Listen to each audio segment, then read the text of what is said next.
everyone. My name is Amzad Rabu and I am the faculty of Ignited Minds and I'll be taking up English language for banking exams. तो बहुत सारे different aspirants हमारे पास इस वक्त available है जो ये वीडियो देख रहे हैं और जो आई will be covering English language for entire banking, whether it be IBPS PO, SBI PO और JK Bank PO और JK Bank BA for that matter. तो इंग्लिश में हमारा बेसिकली जो सिलेबस है वो डिवाइड किया गया है. जो मैं आपका कवर करूँगा that will be part A. Part A will be reading comprehension.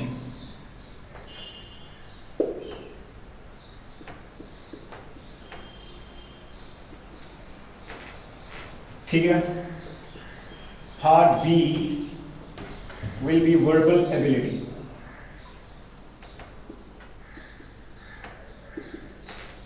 And part C will be grammar.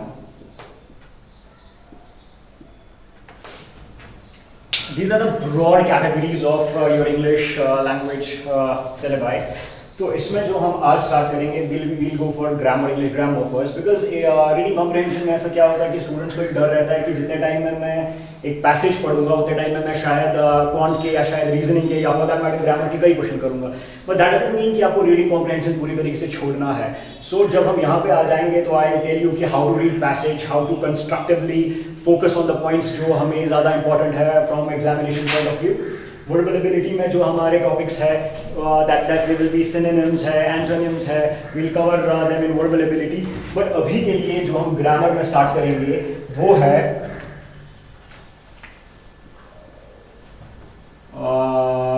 Error identification. बहुत ज़्यादा इंपॉर्टेंट टॉपिक है एरर आइडेंटिफिकेशन. अगर आपने प्रीवियस ईयर्स पेपर्स देखे होंगे तो आपने देखा होगा कि क्वेश्चंस जो एरर आइडेंटिफिकेशन में होते हैं वो single and multiple error identification है या single and multiple phrase identification है. सो आज जो हम पढ़ेंगे हम फ्रेज नहीं पढ़ेंगे, हम सिर्फ पढ़ेंगे सिंगल एरर आइडेंटिफिकेशन. ठीक है. तो this is the topic of discussion for today's lecture. So once we complete the single error identification, then we'll go for single and multiple phrase identification. Then slowly we'll just, after completing grammar, we'll switch to verbal ability, and then finally we'll take reading comprehension. एक चीज़ का आप ख्याल रखें कि I won't be like diving deeper into the basics of like elementary level English grammar. पूरा वो noun, types of noun, verbs, types of verbs. So because ये वो बेसिक लेवल क्लास नहीं होगी. However if you want I can cover that in an exclusive lecture जो हम specifically basics के लिए रखेंगे. एक 30-40 मिनट्स का लेक्चर हम रख सकते हैं जिसमें मैं पूरे बेसिक्स कवर करूंगा. बट इन दिस केस जो हम आज पढ़ रहे हैं एरर आइडेंटिफिकेशन, मैं कुछ क्वेश्चंस दिखाऊंगा. जो मेरा स्ट्रैटेजी रहेगी इस लेक्चर की वैसी रहेगी कि I will be discussing like 10 to 12 questions in the class. उन 10 to 12 क्वेश्चंस को हम डिस्कस करेंगे, आंसर्स डिस्कस करेंगे, सॉल्यूशंस डिस्कस करेंगे और as and when need arises on demand जो भी टॉपिक आएगा मैं उसके बारे में I try to enlighten you guys about that. ठीक है. So topic is error identification. ठीक है. Now before discussing error identification एक चीज आपको पता होनी चाहिए जो हम आज कवर करेंगे, that is subject verb agreement.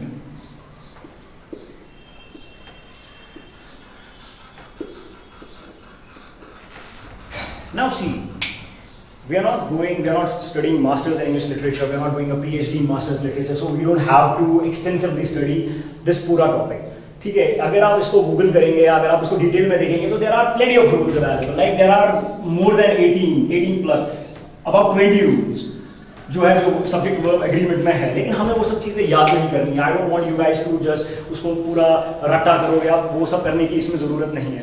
कुछ रूल्स है जो आपको पता होने चाहिए. जैसे पहला रूल जो आता है दैट इज कि subject and verb, this is rule number 1.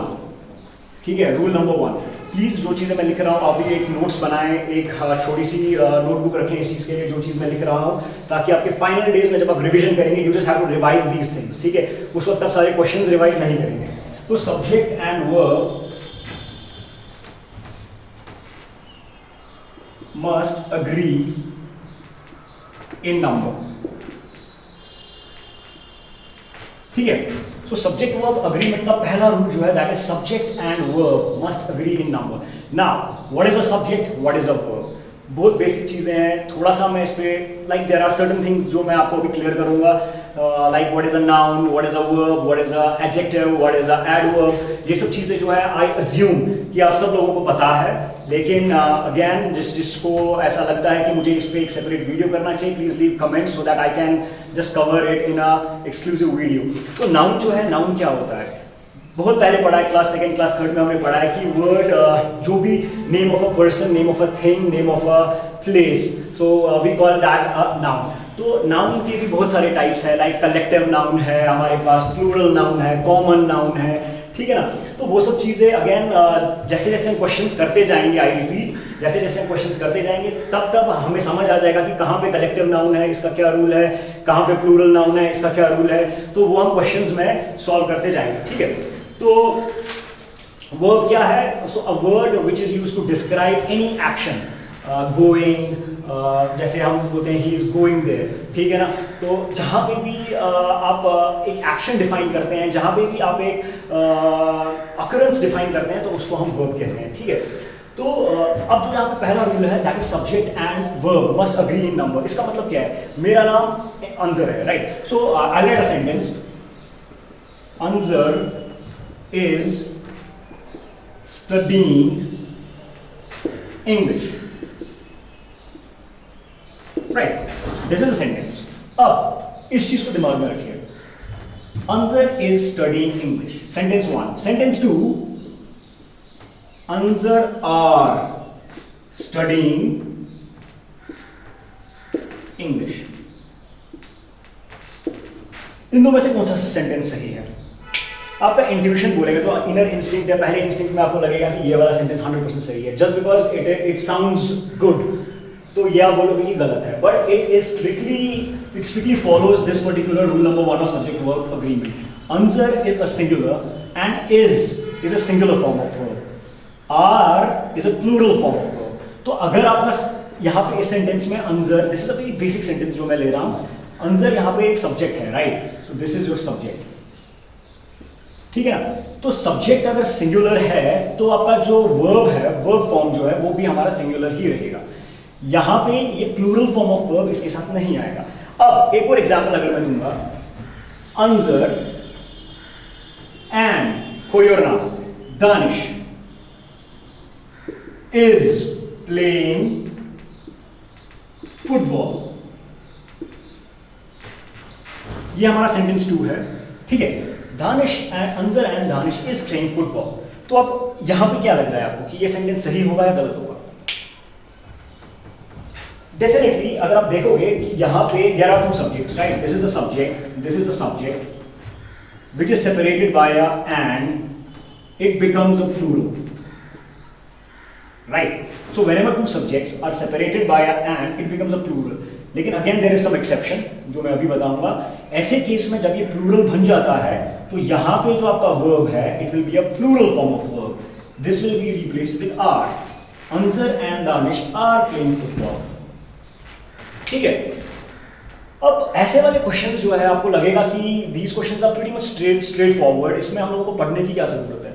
But इसकी जो कॉम्प्लेक्सिटी है वो कभी कभी एग्जाम्स में बढ़ जाती है. अगर आप पिछले साल के IBPS PO के पेपर्स देखेंगे, SBI PO के पेपर्स देखेंगे, या इवन JK बैंक में उतनी ज़्यादा लेवल ठीक ठाक रहती है. Like if you practice, if you give 2 to 3 hours on this entire chapter, then I assume कि you will be able to do it अच्छी तरीके से, ठीक है ना.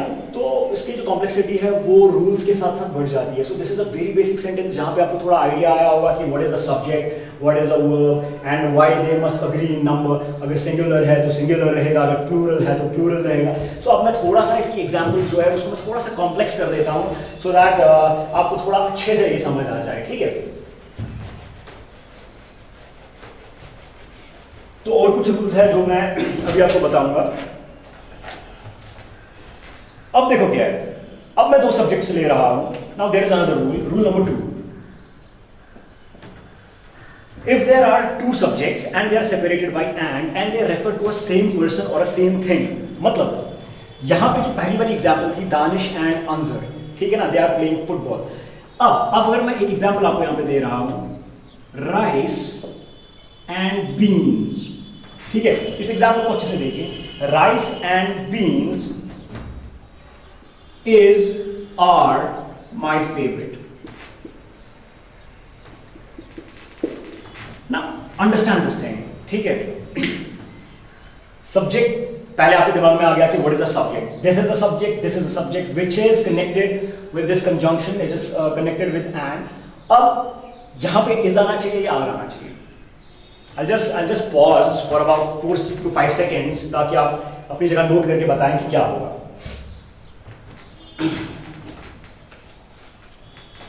अगर आप लोगों ने इस बताया है then you are right, क्योंकि जो ये रूल है, though they are two different subjects, पुरानी एग्जांपल याद है ना, Anjar and Danish are playing football, वहां पे वर्ब बना, इट वाज वर्ब, लेकिन यहां पे there are two subjects which is followed by which is connected with and, but it is a singular. Why? Because हम एक ही चीज के बारे में बात कर रहे हैं, rice and beans is my favourite, ठीक है ना, ये दोनों चीजें एक ही है जो मुझे पसंद है, therefore यहां पे आपका सिंगुलर फॉर्म ऑफ वर्ब आएगा। बात समझ रहे हैं आप? तो ये वाला रूल आपको समझ आ गया। दूसरा रूल यही है, आई रिपीट, प्लीज नोट करते जाइए। So if you have two subjects which are separated with this and they are talking about a single thing, then we'll use a singular form of verb. Clear? Okay. अब एक example और,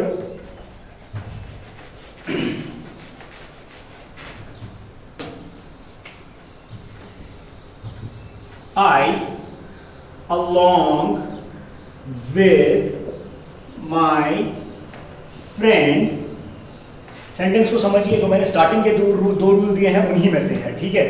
आई along with my friend am going for a party, I with my friend am going for a party. अब ये वाले sentence में अगर आप देखोगे, दिस थिंग,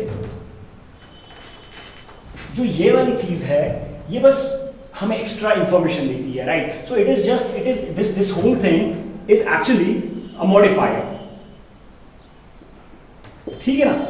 सब्जेक्ट तो आई ही है, because I am going for a party, but I along with my friend, so ये एक्स्ट्रा इंफॉर्मेशन देता है मेरे बारे में। So this is a subject.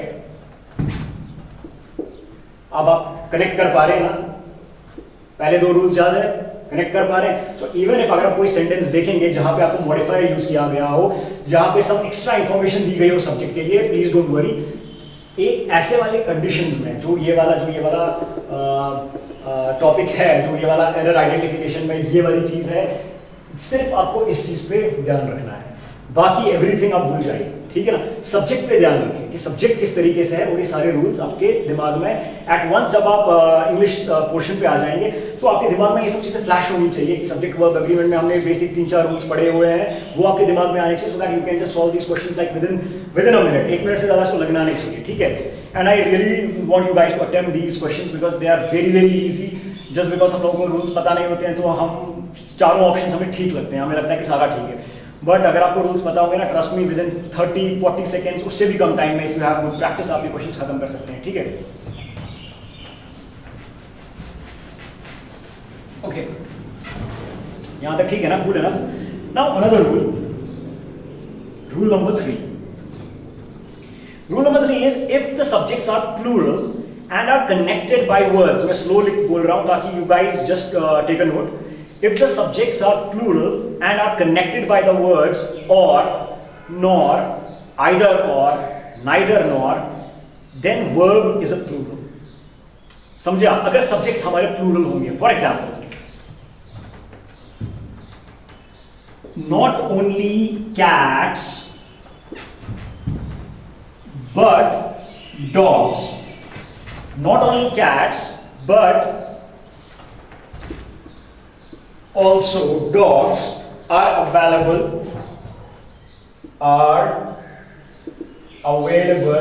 at the shelter.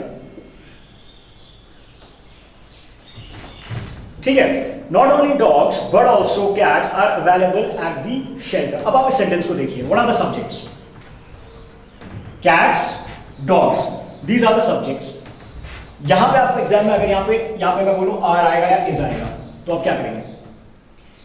फिर से subject verb agreement, error identification आपके दिमाग में फ्लैश हो गया, तो ये सब्जेक्ट वर्ब अग्रीमेंट दिमाग में आ गया। सब्जेक्ट पे ध्यान देना है, सब्जेक्ट पे ध्यान दिया, subject is your cat, subject is your dog. Subject अब आपका सिंगुलर है, प्लूरल है, कम ऑन, शाबाश, इट्स अ प्लूरल। लेकिन ध्यान रखें कि both the subject should be plural. So in this rule आपने आई होप नोट किया हो। सो रूल नंबर 3 में if both the subjects are plural, तब जाके जो आपका वर्ब रहेगा it will be a plural. So R is your correct answer. So not only cats but also dogs are available. नहीं कि is available. Clear है ये वाला रूल? तो जिसने ये रूल मेंशन नहीं किया अपने नोटबुक्स पे, I'll just repeat it once again. If the subjects are plural and are connected by the words or, nor, either or, neither nor, but also, then the verb is a plural. ठीक है ना? अब आप देखो, here is the catch. Rule number 4 थोड़ा सा complex बनेगा। If one subject is singular, पहली वाली एग्जांपल कैट्स, डॉग्स, राइट? ये तो था ना, याद है ना? कैट्स और डॉग्स था, दोनों सब्जेक्ट्स हमारे प्लूरल थे। What if one of the subject is a singular and another subject is a plural?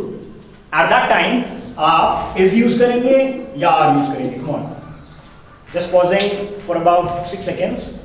अपने जहन पे, अपने नोटबुक पे थोड़ा बहुत मार्क करें कि अगर आपका एक सब्जेक्ट सिंगुलर होगा, दूसरा सब्जेक्ट प्लूरल होगा, या फिर cats, dog, first second. In this case your first subject is singular, second subject is plural, first subject is plural, second subject is singular, तो इज आर क्या होगा? अगर आप सोच रहे हैं कि ऑर्डर से क्या फर्क पड़ता है, तो मैं आपको बता दूं कि ऑर्डर से बहुत ज्यादा फर्क पड़ता है इस रूल में। तो आपको दिमाग में रखना है कि आपका जो पहला सब्जेक्ट है वो कौन सा है। जो आपका सब्जेक्ट आपके वर्ब के नजदीक होगा, फॉर एग्जाम्पल अगर आपका प्लूरल आपके वर्ब के नजदीक होगा, then your verb will be a plural form of verb. In this case your subject is plural and this is nearer to this verb form, are या इज, तो आपका are सही होगा। एग्जाम्पल देखिए, मैं आपको क्लियर करूंगा।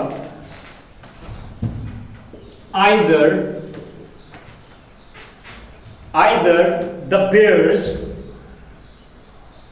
or the lion, either the bears or the lion has escaped from the zoo, has escaped from the zoo.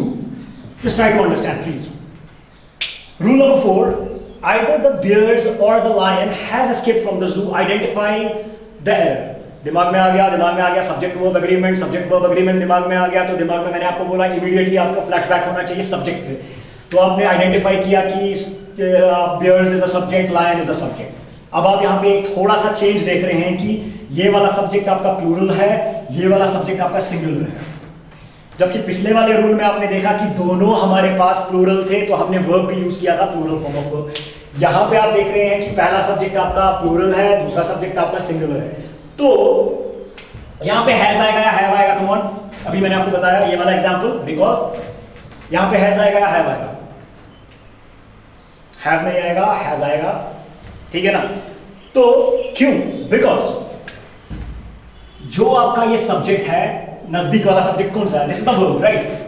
अब इसके नजदीक वर्ब फॉर्म, ये वर्ब फॉर्म है, सिंगुलर है, singular form of verb, plural form of verb, लेकिन इसके नजदीक कौन सा सब्जेक्ट है? लायन, सिंगुलर, तो सिंगुलर फॉर्म। क्लियर? अच्छे से clear? Now assume I am changing the situation, ठीक है? एक और sentence, neither the lion nor, neither the lion nor the bears have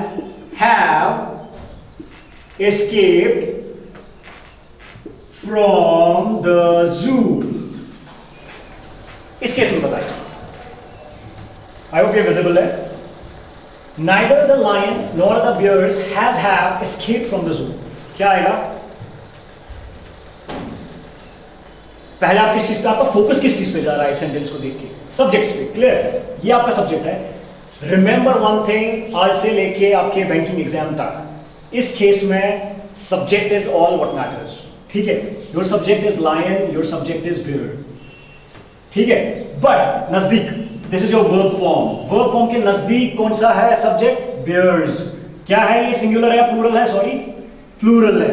तो आपका वर्ब फॉर्म क्या आएगा? प्लूरल आएगा। समझे बात? मतलब I am trying to break this down into very elementary concepts, ताकि आपको कॉम्प्लेक्स सेंटेंसेस में प्रॉब्लम ना हो जाए। ठीक है? ये आप समझ रहे हैं ना?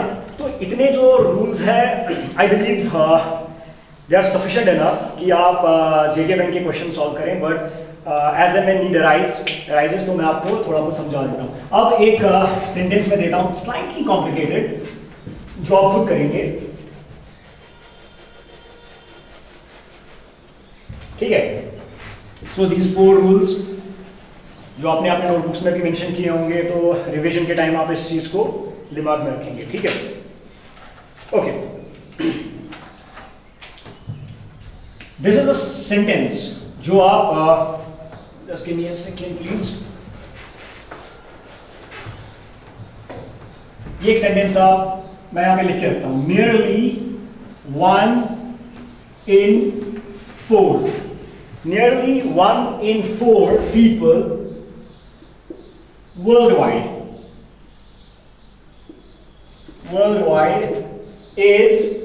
are Muslims। अब देखो, जब आपकी इंग्लिश लैंग्वेज, जब आपका ग्रामर सही होगा ना, तो आपको ये चीजें आराम से समझ आ जाएगी। This was a news in CNN पे, ये था लाइक 1-2 साल पहले। तो इस क्वेश्चन को अगर आप देखेंगे, nearly 1 in 4 people worldwide is या आर मुस्लिम्स, तो क्या होना चाहिए?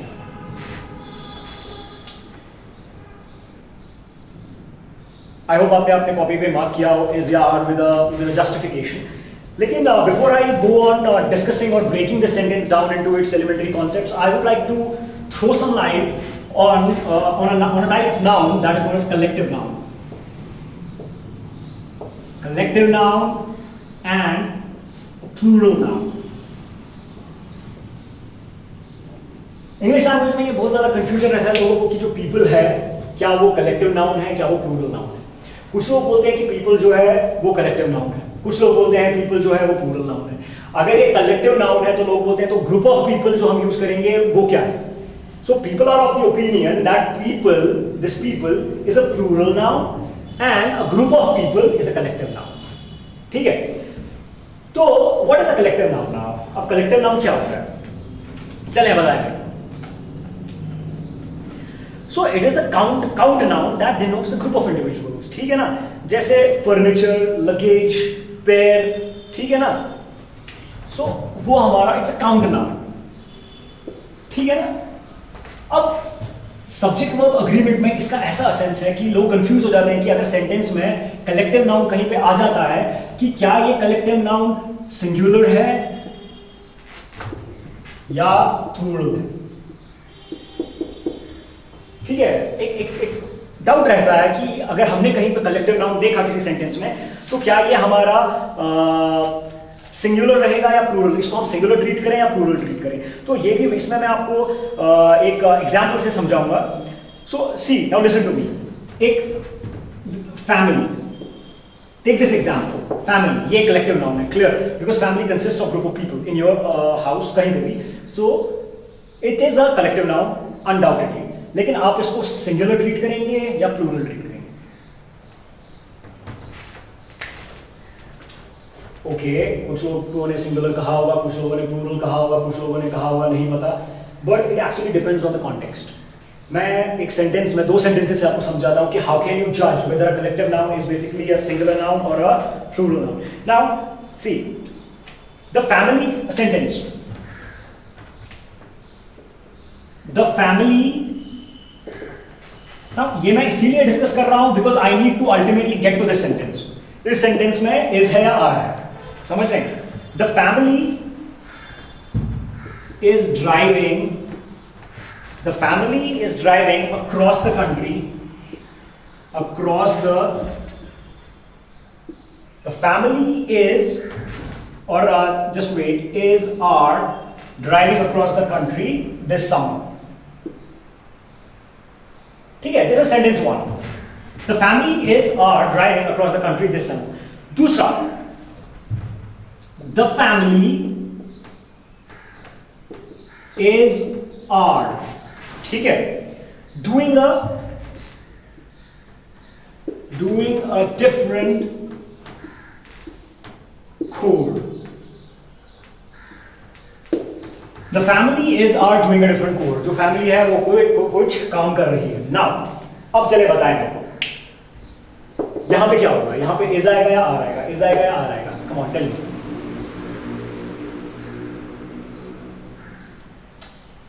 Focus on the subject. What is the subject? Subject is your family. Okay, now just check it. The family is driving across the country this summer. अगर मैं एक गाड़ी drive कर रहा हूं, मेरे साथ फैमिली है, तो पूरी फैमिली मेरे साथ ट्रैवल कर रही है. फैमिली के 6-7 मेंबर्स, 5-6 मेंबर्स जितने भी हैं वो मेरे साथ ही ट्रैवल कर रहे हैं, एक ही काम कर रहे हैं. So this is acting as a cohesive unit. आप समझ रहे हैं ना? So if it is acting as a cohesive unit then it will be a singular. समझ रहे? Then is the family is driving across the country this summer. अब यहां पे the family is doing a different code. मेरे घर में 5 लोग हैं. We are people of 5. जो हमारी फैमिली है is are doing a different code. हम सब अलग अलग काम कर रहे हैं. Though we are a family, though we are a single unit, but in this sentence I am adding more individuality to each member. हर एक आदमी अलग अलग काम कर रहा है. Are you getting it? इसमें the family is driving, पूरे लोग एक साथ जा रहे हैं, hence singular. The family is are doing a different code, अलग अलग काम कर रहे हैं, so plural. The family are doing a different code. So are you getting this thing? अच्छा, अब आप मेरे को आई होप ये आपको समझ आ गया हो, because this is a very very important thing.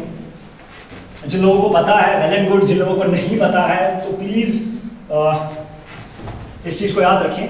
I just give you an question, I give you a question जो आप लोग अभी खुद करोगे. द टीम, कोई भी Indian cricket team, Pakistan cricket team, जो भी है, द टीम इज आर. ठीक है, यहां पे सही चीज क्या आएगी? The family, sorry, the team is are eating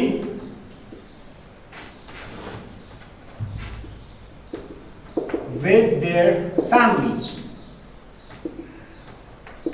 Okay, this is the sentence. The team is are eating with their families. क्या आएगा? चलिए बताएं.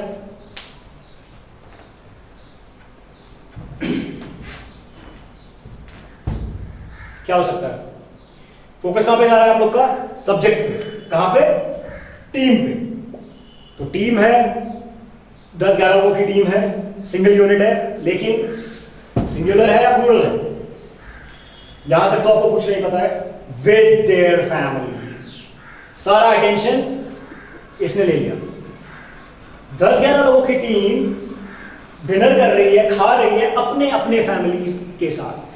उसकी अलग फैमिली, एक पर्सन की अलग फैमिली, दूसरे पर्सन की अलग family. That means again we are adding individuality. Team members की इंडिविजुअलिटी ले रहे हैं. प्लूरल है तो we'll get a plural form of verb. Is it clear? ये समझ आ गया? क्लियर है ना?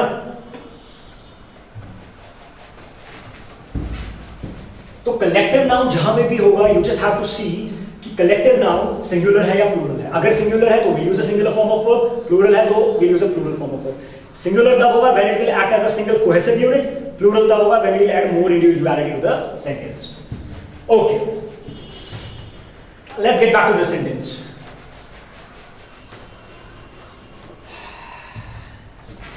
मुझे पता है बहुत लोगों ने इसमें गलतियां की होगी, बहुत लोगों को ये गलत हो गया होगा, ये क्वेश्चन बहुत लोगों को सही भी हो गया होगा, लेकिन मैं ये भी नहीं कहूँगा कि सबको सही हो गया होगा. बिकॉज आप लोगों का फोकस सबका यहाँ पे गया होगा, पीपल पे.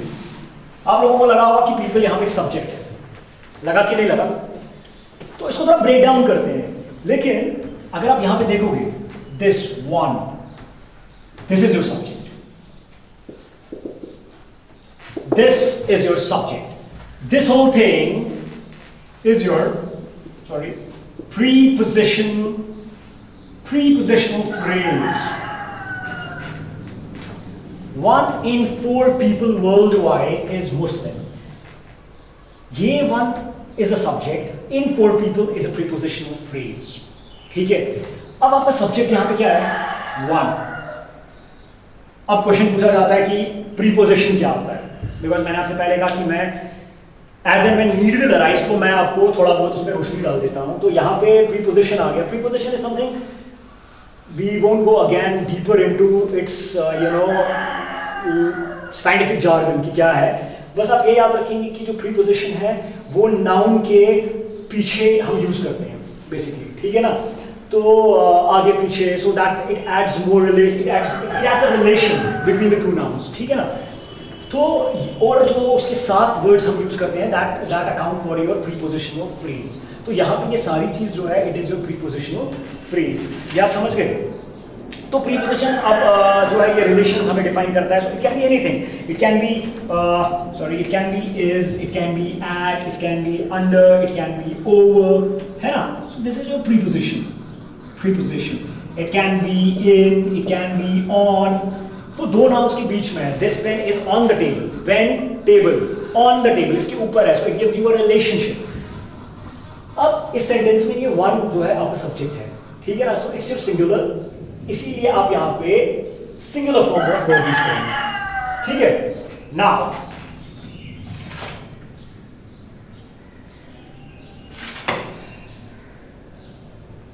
एक एग्जांपल आप लिख लीजिए.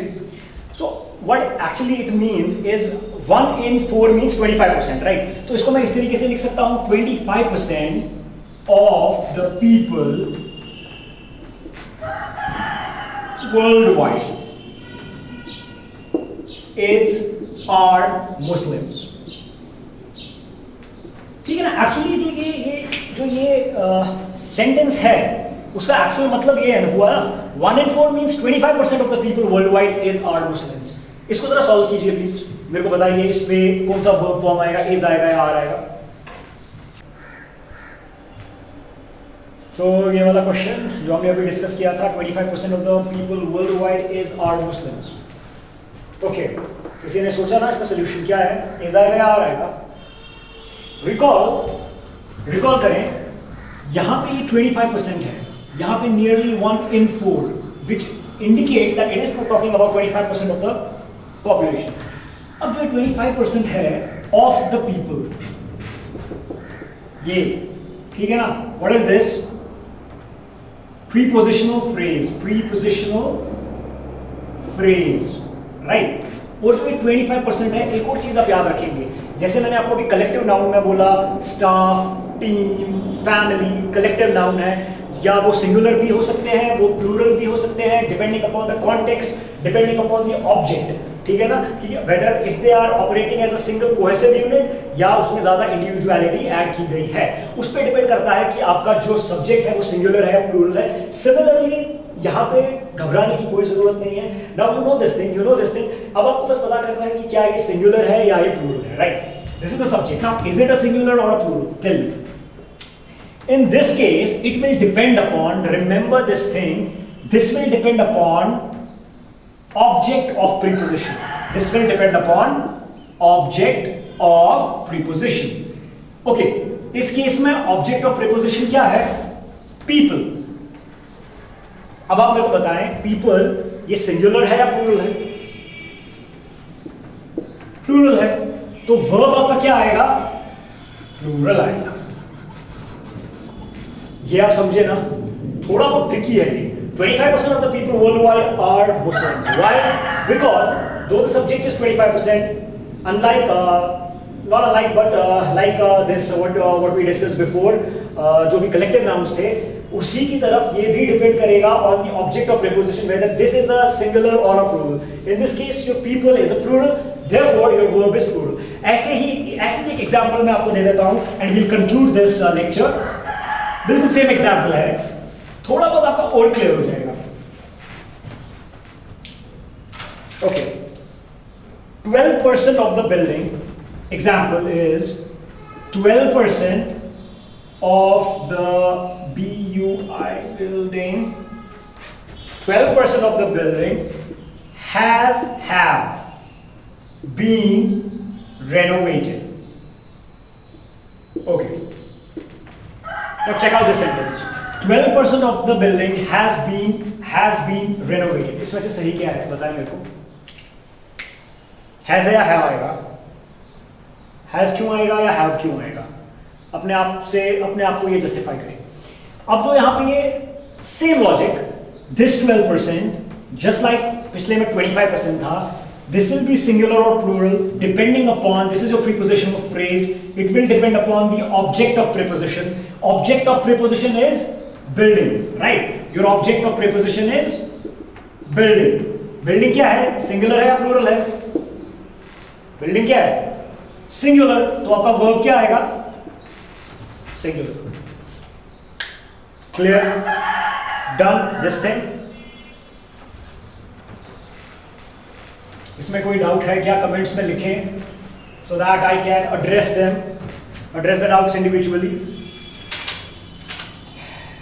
अब आप एक और क्वेश्चन है, दो क्वेश्चन है, वो आप मैं डिस्कस नहीं करूंगा बोर्ड पे, आप just write down on your notebooks और आप इसको थोड़ा बहुत सॉल्व करेंगे. और नेक्स्ट लेक्चर में आई will be discussing like 10 to 12 questions exactly same pattern पे. विल बी डिस्कसिंग कि इसमें से सही क्या है गलत क्या है टुगेदर. तो सो दैट आपका see what I want is that my methodology is a bit different. I want to discuss a number of questions in the class only. ठीक है ना? ऐसा नहीं है कि मैं एक क्वेश्चन दिखाऊंगा तो आई जस्ट नो डाउट कि आपको घर पे बहुत ज़्यादा प्रैक्टिस करनी है. सिमिलर टाइप ऑफ क्वेश्चंस आप बहुत ज़्यादा, you have expose yourself to multiple questions. But classroom में भी आई ट्राई माई बेस्ट की to discuss 10 to 12 questions, 15 questions at least एक टॉपिक पे, सो दैट आपको एक वाइड रेंज कवर हो जाए. और जो मैं क्वेश्चंस चूज करूंगा आई विल मेक श्योर कि उसमें अलग अलग इंग्लिश टॉपिक्स एडवर्ब कवर हो जाए, कहीं पे टेंसेस कवर हो जाए, सिंपल पास्ट ऐसा कुछ, या कहीं पे different forms of verb cover हो जाए, जेरूट जैसे आईएनजी फॉर्म ऑफ वर्ब्स है वो कवर हो जाए. So don't worry about that. But despite of all this what I want is that I request you guys to, जो भी आपके पास बुक्स है, I won't recommend, the internet is like flooded with the material. So आप कोई भी material उठाएं, कोई भी, just try to practice.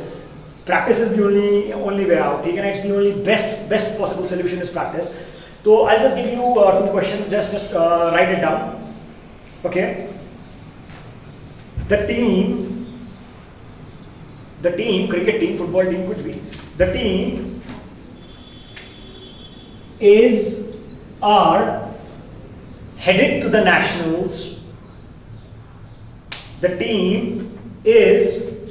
are headed to the nationals since winning the state finals. Since winning the state finals. अगर मैं थोड़ा तेज बोल रहा हूँ तो आप इसको थोड़ा 0.75x में भी ले सकते हैं, so that just to write it completely. Number 2, our staff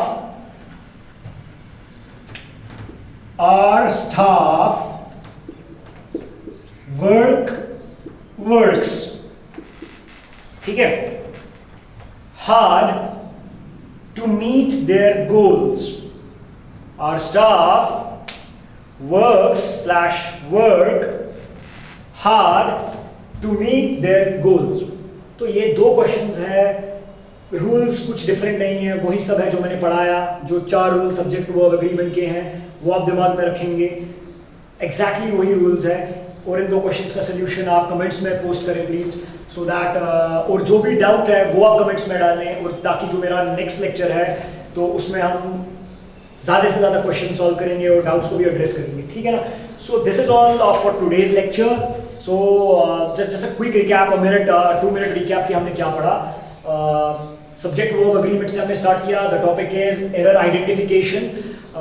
subject verb agreement, उसके कुछ rules, 4 rules most important. No need to study 20 rules on Google on any Grammarly या एटसेट्रा.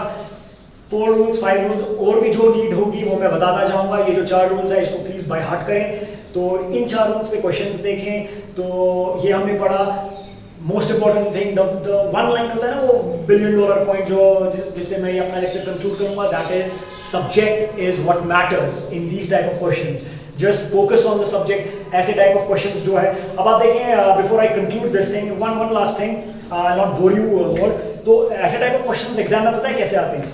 सेंटेंस देखे होता है, ये एक सेंटेंस है, ठीक है, ये पार्ट ये होता है, ठीक है, ये दूसरा पार्ट है सेंटेंस का, सेंटेंस सेम है, there is a continuity in the sentence, A B C D, right, और ये होता है ई नो एरर। देखिए पिछले साल के पेपर्स देखें, आईबीपीएस पीओ के या जो भी है, जो भी बैंकिंग एग्जाम है उसके पेपर देखें, ऐसे टाइप के क्वेश्चंस आते हैं, रूल सेम है, ऐसे टाइप के क्वेश्चंस आते हैं और आपको बताना पड़ता है कि किस पार्ट में एरर है, ए पार्ट में है, बी पार्ट में है, सी पार्ट में है। So that is only possible जब आप ये सारी चीजें अपने दिमाग में रखेंगे, थोड़ा प्रैक्टिस करेंगे। इंशाल्लाह टुमारो जो हमारा दूसरा लेक्चर होगा उसमें मैं आपको एग्जैक्टली इस टाइप के, बराबर इस टाइप के क्वेश्चंस दिखाऊंगा, उसमें आप लोग बताएंगे कि एरर किस टाइप के क्वेश्चन में है। So this is all for today, इंशाल्लाह I will see you tomorrow. तब तक के लिए प्लीज़ जस्ट कुछ 3-4 घंटे पढ़ने की ज़रूरत नहीं है इंग्लिश, तो एक बट प्लीज़ मेक श्योर 1 घंटा आप इसको देंगे, 1 to 2 hours please every day, and that will be all, that will be enough for this. So इंशाल्लाह कोई प्रॉब्लम नहीं होगी। Okay, thank you so much.